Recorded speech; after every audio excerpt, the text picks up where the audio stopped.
लाले रंग बेनिया गुलाले रंग बेनिया अरे माई के दिहला सुहागा के बेनिया।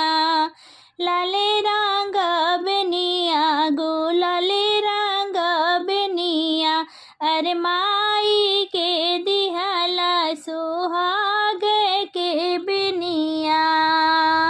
अरे आई रही मोरे राजा लहुरी नदिया अरे चोराई ली बेनिया छिपाई ली बेनिया। आई रही मोरे राजा लहुरी नदिया चोराई ली बेनिया छिपाई ली बेनिया।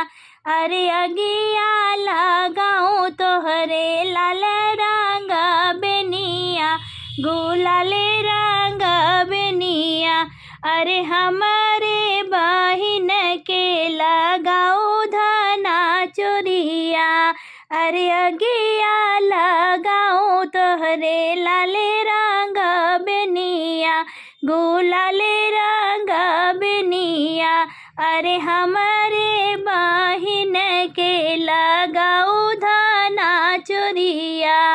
अरे जहाँ 10 पैसे जिया वही रे मिली है रनिया। अरे नहीं पैबे धना अपने पीठी के बहिनिया। अरे जहाँ 10 पैसे जिया वही रे मिली है रनिया।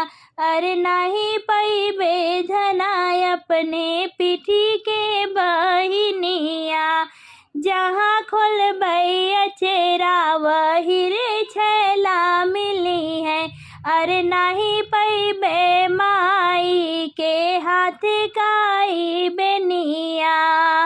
जहाँ खोलबै चेरा वही रे रही है छैला अरे नहीं पैबे माई के हाथ का बेनिया। जहाँ खोलबै चेरा वही रे छैला मिली है अरे नहीं पैबे माई का हाथ का बेनिया। लाले रंग बेनिया गुलाले रंग बेनिया अरे माई के दिहल सुहागा के बेनिया।